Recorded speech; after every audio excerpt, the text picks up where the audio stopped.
Добро вечер, почитувани гледачи, со бројни содржини ќе се потрудиме да го задржиме вашето внимание во третото издание на Дневникот од 20 часот. Това се најавите.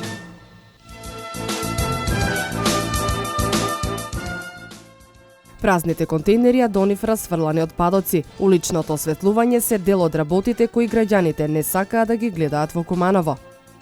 Од 78 пристигнати апликации доделени се грантови на 16 стартапи спин-оф компании во рамките на првиот јавен повик за предлог проекти на Фондот за иновации и технолошки развој. Вулканот Шиндаке еруптира во Јапонија, се евакуираат локалните жители, властите го вклучи алармот. Актуелниот шампион, МЗТ Скопје аеродром, вечерва во Јане Сандански го пречекува Куманово во воведниот надпревар од финалната серија во битката за титулата. Реклами, а потоа започнуваме со Дневникот.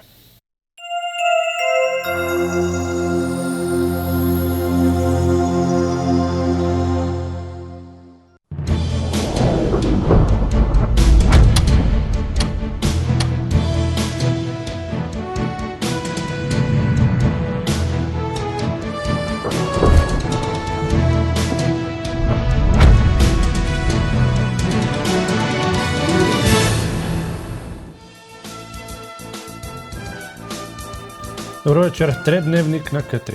Неасфалтираните улици со дупки и необележени пешечки премини.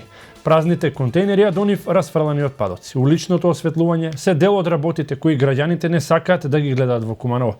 Побараа поголема свесност од своите сограѓани, но и од надлежните институции кои години наназад ведуваат проекти за европско Куманово. Со истите би се отвориле многу работни места и можности за младите кои ќе останат да инвестираат тука. И покрај бројните најавени проекти за европско Куманово, граѓаните се уште газат по раскопани улици во центарот на овој град со необележани пешачки премини. Градижната експанзија на згради без паркови ја намали зелената површина. Разочарано велат дел од анкетираните граѓани. Секој предизборен процес, кумановци се надеваат дека тоа ќе биде последната година како ќе пешачат по кал. Што још не е последно, многу има дупки, например, еве баш на раскрсницу каде бивши Виктор што беше, тој е све лом, например, носно проваѓамо с авто, може се пројде, значи ги скршиме авто. Во поглед на улиците не се направени како треба и ѓубришта се уште има, иако градоначалникот се фалеше дека Куманово е еден од почисти градови, меѓутоа не е така. Имamo ulicu u sred centar ne asfaltirano. I ne može da reći čovjek da je zadovoljan sa infrastrukturom. Ako centar ne asfaltiran, što ostane za drugo? Znači, fali, puno nešto, fali. Na Fetka Naskova, broj 7 ulica, тоа се наоѓа на кај автобуска станица. Згради нови се направија тука. Тука е катастрофа. Вода, поготово у моја куќа, вода се слива. На портите, капијата кај што влегуваш, вода не можеш да влезеш внатре.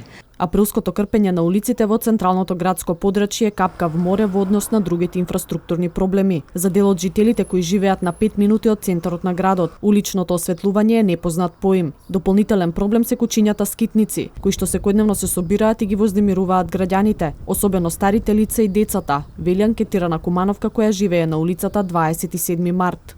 Светло нема. Тоа живимо у Индија поболе живим него ми што живим ту на 27 март. Тоа е катастрофа. А плаќамо редовно и тродопко плаќамо. Да излезеш не смееш да излезеш. Да се пашиш од својата сенка.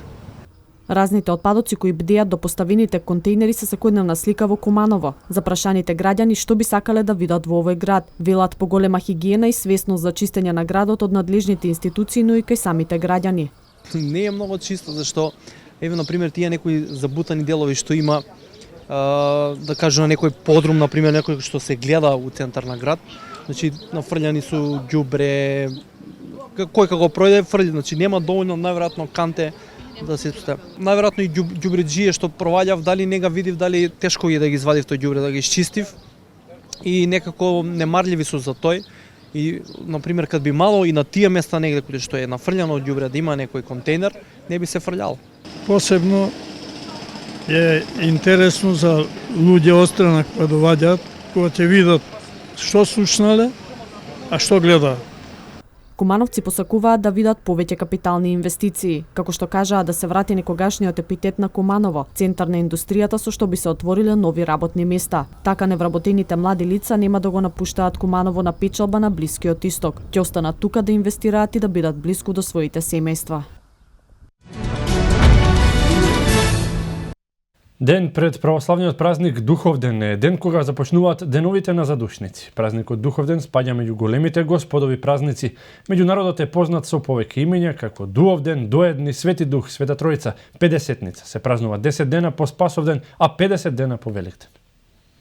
Ден пред православниот празник Духовден е ден кога започнуваат деновите на задушници. Задушници се деновите во кои според народните верувања душите на покојните предци блиски доаѓаат од оној свет кај своите блиски, барајќи од нив храна, пијалак, затоплување, чистење. Се верувало дека заборувањето на душите на покојните може да предизвика суши, поплави, немаштија, болести и други несреќи. Кај народот постојат две примерни, пролетна и есенска задушница, но задушниците поврзани со Духовден, кој се одбележува утре, се официјално признати од црквата, па биле прифатени од народот. Ваквата средба со душите на починатите се обавувала на гробовите со палење на свети, кадење на гробот, посипување на вино врз него, кршење на орев како хтоничен плод, со кој се повикуваат душите на средба, со обредни лепчиња, со раздавање на храна и ритуален оброк заедно со мртвите.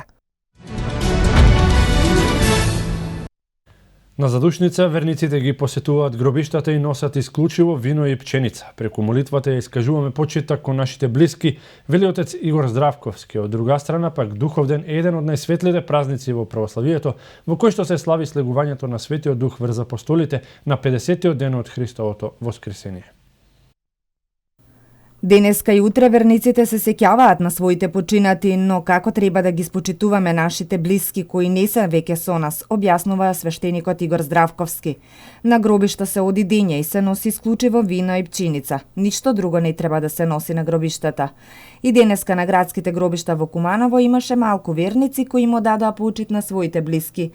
Духовден или Дуовден е христијански празник во Македонија, наречен уште и Педесетница. Тој е еден од најрадосните и најсветлите празници во православието, во кој се слави слегувањето на Светиот Дух врз апостолите на 50-тиот ден од Христовото воскресение. Овој настан представува исполнување на старозаветните месијански пророштва. Прво треба да ни е јасно дека ова пракса е кумановско.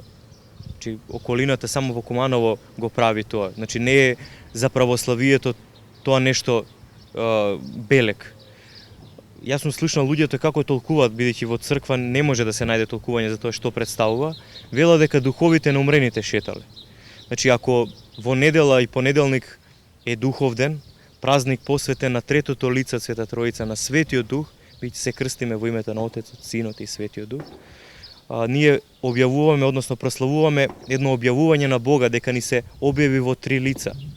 На Педесетница, на Духовден, Христос како што вети им го испрати на апостолите Светиот Дух, благодатта која што менува и осветува. Што значи воопшто нема врска Духовден со духовите на умрените. Задушница си е празник, нели во сабота се излегува, се прави помен, се молиме за умрените. Инаку сосема погрешно е да се излегува навечер, да се јаде, да се пие. Секој од тие луѓе верувам дека ќе преминат во некои теми кои што немаат врска со умрениот. Значи, од една страна одат заради тоа што наводно сите тоа го прават и срамота е гробот да биде празен. Педесетницата се нарекува уште и крај на празниците, ден преку кој се довршува историјата на спасението остварено преку Исус Христос. Токму поради тоа што православното учење како една службата на месиите го назначува токму крстосувањето на Светиот Дух, односно неговото излевање врз човештвото. Правиме спомен за Христа, лебот и виното се осветуваат и ги принесуваме, нели како што еднаш беше Христовата жртва принесена, правиме како што рече Христос во негов спомен до крајот на векот и на тој начин празнуваме. Светиот Дух бил даруван на првата апостолска заедница и преку него тие биле дарувани со се она што било потребно за христијанскиот организам, проповедањето на Евангелието, светите тајни, харизмата и ѓаконството. Куќата во која тие пребиваат еднодушни одеднаш е исполнета со шум од небото, сличен на силен ветар, а разделени јазици како огнени се спуштаат врз секого од учениците. Од ова тие се исполнуваат со Дух Свети и почнуваат да го благовестат Евангелието на разни јазици, онака како што Светиот Дух им давал да изговараат.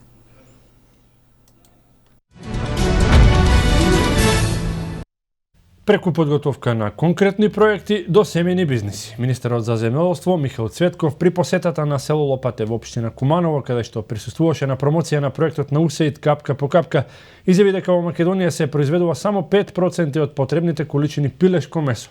Затоа Министерството за земјоделство, шумарство и водостопанство подготви програма за зголемено производство на пилешко месо. Во Македонија незабележително е производството и функционирањето на фарми за одгледување пилиња. Овој податок го потврди и министерот за земјоделство, водостопанство и шумарство Михаил Цветков. Тој изјави дека Македонија произведува само 5% од вкупните потреби на државата за квалитетно пилешко месо.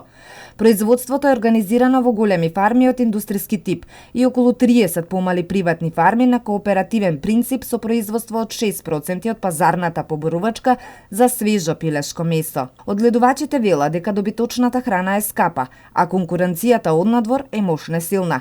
Домашното пиле секогаш е поздраво и поквалитетно од увезеното. Нема никакви хемикали и затоа ветеринарните служби треба да ја зголемат контролата при увозот. Државата ќе преземе мерки за зголемување на производството на пилешко месо. Министерството подготвува програма за производство на пилешко месо и ќе подготви конкретни проекти од 250, 500 и 1000 квадрати, пред се наменети за фамилиарни проекти. Правиме проекти за чување, за производство на пилешко месо. Знаете дека во Република Македонија 50 милиона евра годишно даваме за увоз на пилешко месо, односно само 5% од месото го произведуваме во Република Македонија.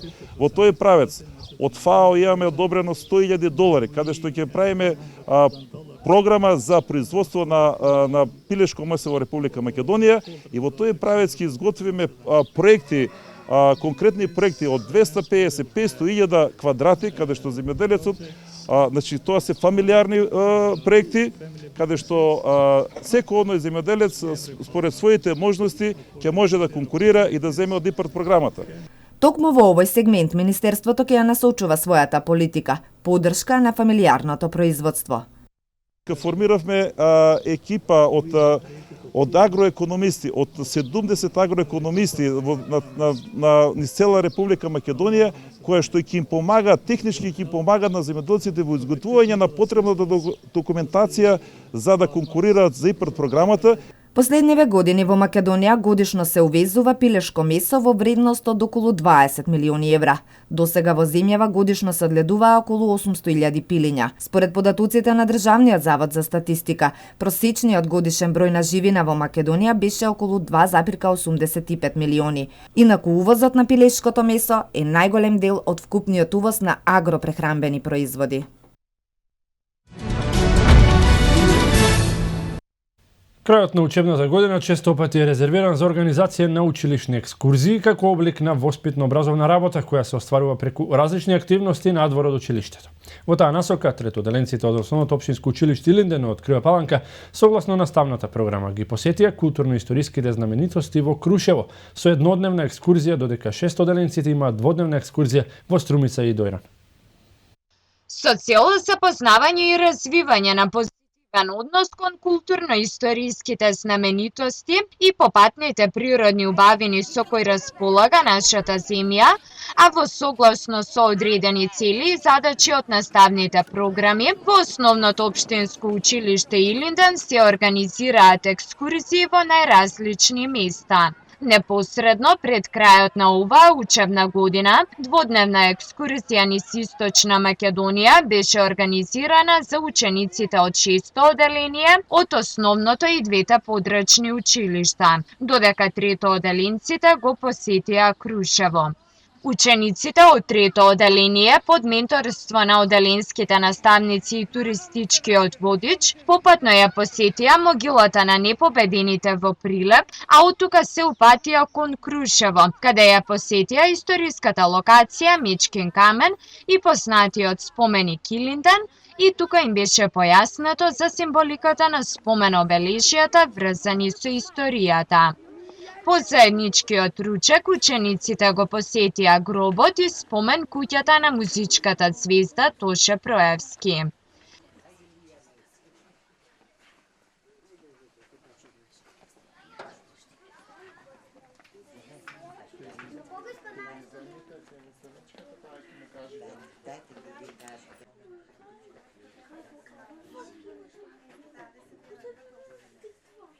Импресионирани од видените убавини, а понесени од возбудливото патување низ смеа и дружба, дел од учениците ни ги пренесоа своите впечатоци. Кажи ни што видовте во овој споменик тука? Во овој споменик видовме слики за Никола Карев, гробот на Никола Карев, и не објаснија за борците од Илиденското востание.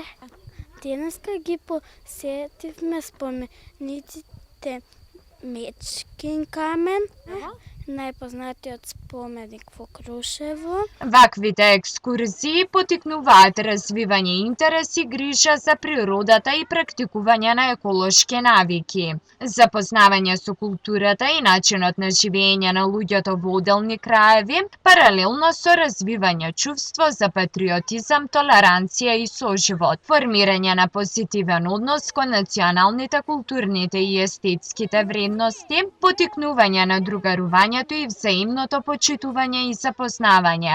Се насе промоција на здравиот животен стил и едукација надвор од училишните клупи, велат одговорните од оваа образовна институција. Полицијата спречи случај на недозволена трговија со дрога, при што биле запленети 200 грама хероин, наменет за наркопазарот во западноевропските земји, а од слобода е лишено едно лице, бугарска државјанка. На 27 мај годинава, околу 18 часот на излез од Македонија на граничниот премин Табановце се пријавило лицето СПС од Благоевград, Бугарија, и истата со себе носела патна торба. 39 годишна бугарска државјанка е фатена со 200 грама хероин на граничниот премин Табановце, соопшти Министерството за внатрешни работи. Дрогата била сокриена во низиниот багаж, но 2 киси полни со хероин биле најдени при деталниот претрес. При рутинската контрола царинските и полициските службеници од Табановце селектирале патници за проверка, меѓу кои била и бугарската државјанка. При контрола на торбата се најдени 2 пакувања со 200 грама прашкаста материја. По извршена контрола утврдено е дека се работи за хероин. Дрогата била наменета за наркопазарот во западноевропските земји. СПС е лишена од слобода и по целосно документирање на случајот против неја ќе биде поднесена кривична пријава за неовластено производство и пуштање во промет на наркотични дроги, психотропни супстанции и прекурсори.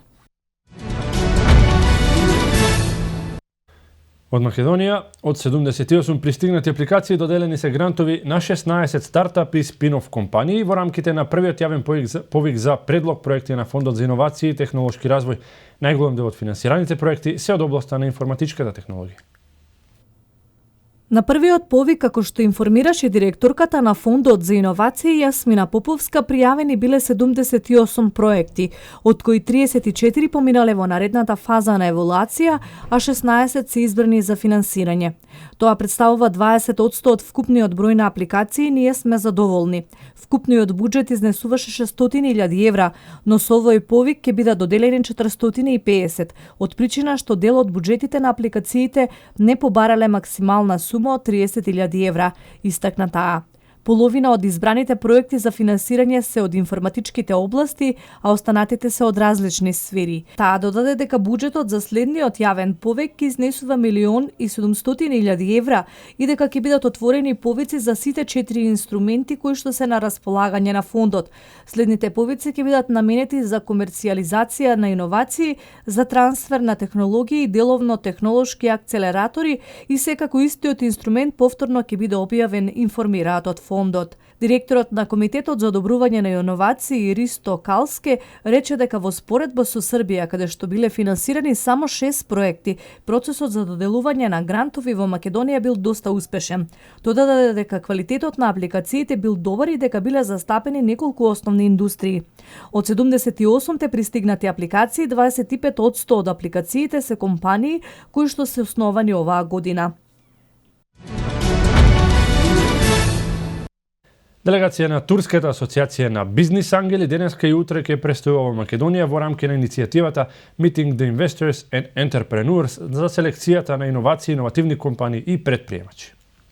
Станува збор за регионален настан со кој се означува почеток на иницијативата која ќе трае до 24 декември 2015 година, при што ќе се одржат неколку презентации и селекција на иновации, иновативни компании и предприемачи, а најдобрите ќе одат во Истанбул. Според агендата, денеска во Скопје, утре во Тетово ќе може да се презентираат компаниите кои бараат инвестиција. Предвидени се посебни панели за мали и средни предпријатии и предприемачи, како и за потенцијалните домашни бизнис ангели инвеститори. Турска асоциација на бизнис ангели во Македонија доаѓа во организација на Македонската мрежа на бизнис ангели и Центарот Емкице како членка, како и во коорганизација на регионалниот центар Полок, општините Тетово и Газибаба, Сојузот на стопански комори, Комората на Северозападна Македонија и Косме мрежата, со помош на Турската амбасада. Турската асоциација на бизнис ангели се смета за една од најсилните асоциации на бизнис ангели во Европа. Представува 70 од 112 официјално регистрирани мрежи на бизнис ангели во Турција, од кои 8 се нејзини членки.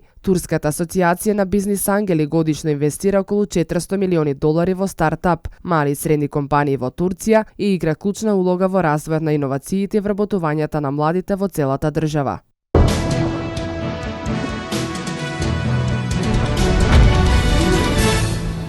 Топлотниот удар во Индија однесе околу 1700 жртви. Европската унија продолжува со санкциите против Сирија поради продолжувањето на репресиите и кршењето на човековите права во земјата. Вулканот Шиндаке еруптира во Јапонија, се евакуираат локалните жители, властите го вклучи алармот. Свето денеска. Над 1700 луѓе ги загубија животите во Индија поради жештините кои зафатија големи реони во државата. Најтопло е во јужните делови Андра Прадеш и во Теленгана, каде жртви се 1300, односно 440 луѓе. Температурите таму веќе неколку дена се околу 47 степени Целзиусови. Владата во Андра Прадеш отвори мобилни пунктови за помош. Топлотниот бран однесе животи и на десетици луѓе во државите Западен Бенгал, Бихар, Одиша и во главниот град Нью Делхи. Локалните метеоролози предупредуваат дека бранот на високи температури ќе трае до крајот на неделата. Европската унија ги продолжи санкциите против сирискиот председател Башар ал-Асад и неговите блиски соработници за уште една година, наведувајќи ги како причини продолжувањето на репресиите и кршењето на човековите права. Во денешното соопштение на Европската унија се нагласува дека ситуацијата во Сирија продолжува да се влошува, што е доволна причина за продолжување на забраната за патување и на замрзнувањето на средствата за околу 200 сириски функционери и 70 стопански субјекти. ЕУ исто така има воведено ембарго и на оружје и на рестрикции за извоз на чувствителни материјали, како и забрана за увоз на сурова нафта и забрана на компаниите од Унијата да инвестираат во сириската нафтена индустрија. Конфликтот во Сирија влезе во 5-та година, а досега во него животот го загубиле 220.000 лица. Ерупција на вулканот Шиндаке ги натера тамошните власти да го вклучат алармот и да евакуираат околу 150 жители на јапонскиот остров. Вулканот Шиндаке од се уште непознати причини околу 10 часот по локално време почнал да изфрла големи количини чад. Јапонската метеоролошка станица објавила 5-то ниво на предупредување на таа област, најголема на постоечката скала. Бродот на крайбрежната стража и војниот хеликоптер се испратени на островот да помогнат при евакуација на граѓаните. Островот Кучиоирап е прилично оддалечен од сите населби со поголем број на население и се наоѓа 160 км јужно од Сендај нуклеарната електрана.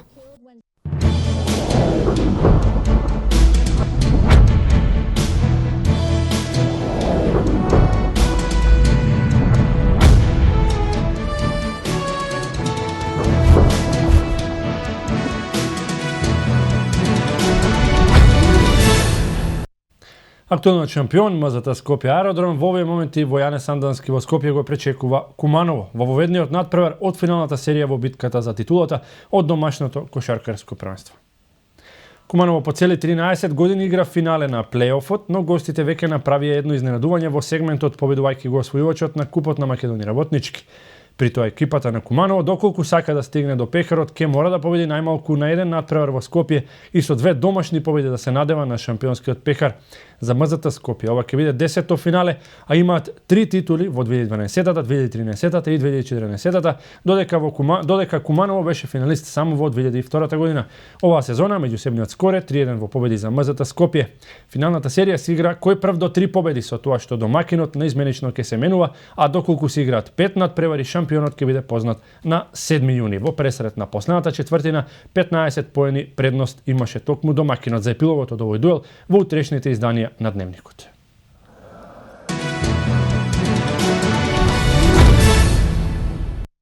Капитенот на македонската ракометна репрезентација Кирил Лазаров се најде во идеалниот тим во Лигата на шампионите за надпреварувачката кампања. Во гласање во кој учествува повеќе од 40.000 фанови на официјалната веб страница на ЕХФ, Лазаров е избран за најдобар десен бек на стариот континент. Покрај него во најдобрите 7 кои ги предводи Талан Душебаев од Келце, се најдоа крилата Виктор Томас и Уве Генсхаймер, бековите Никола Карабатич и Микел Хансен, пивотот Ренато Сулич, како и неговиот соиграч од Веспрем, голманот Роланд Миклер. Најдобар млад играч е бекот на Вардар Алекс Душебаев, а пак за прв дефанзивец беше одбран Рене Тофт Хансен.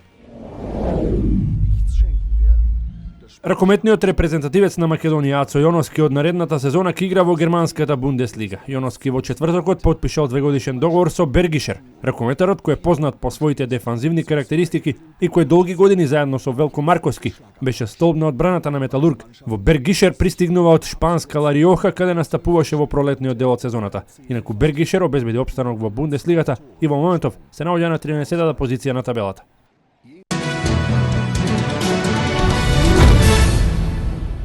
Денеска во Цирих тргна 65-тиот конгрес на ФИФА, на кој 209 членки треба да го изберат новиот претседател на Светската фудбалска федерација, меѓу актуелниот лидер Сеп Блатер и јорданскиот принц Али бин Ал Хусейн. Новиот претседател на ФИФА ќе се избори низ второто гласање откако ниту еден од кандидатите, актуелниот претседател Сеп Блатер и принцот на Јордан Али бин Ал Хусейн, не добија неопходни 2/3 од вкупно 209 гласови на Конгресот, што значи 140 гласа. Во првиот круг Блатер доби 133 гласа од вкупниот број делегати, а принцот Ал Хусейн освои 73 гласа. 3 гласачки листови биле неважечки. Ова покажува дека во вториот круг, во кој што треба само победа и од еден глас, Блатер е голем фаворит за реизбор. Ова беше кандидатура за 6ти мандат на Сеп Блатер на чело на владачкото тело во ФИФА, додека принцот на Јордан за прв пат се одлучи на ваква кандидатура. Првиот круг на гласање траеше повеќе од 1 час, а по неговото завршување веднаш беше објавено дека гласале сите 209 делегати, меѓу нив и претседателот на Фудбалската федерација на Македонија Илчо Ѓоргиовски. На претседателските избори му претходеше корупцијскиот скандал и апсењето на 6 високи функционери на ФИФА, а уште 9 лица беа лишени од слобода по налог на обвинителството на Соединетите Американски држави.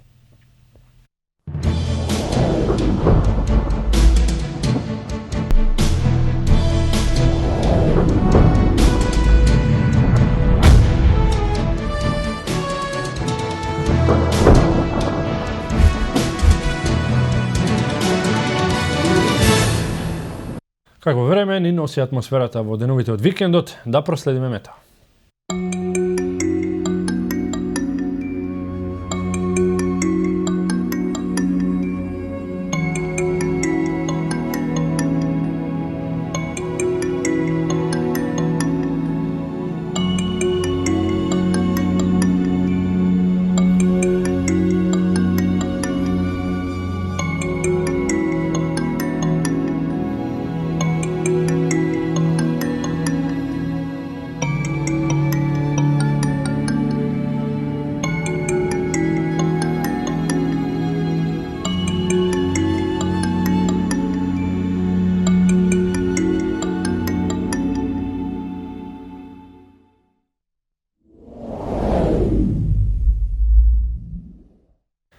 Ви благодарам на вниманието. Останете натаму со К3 и прошетајте викендов. Пријатно!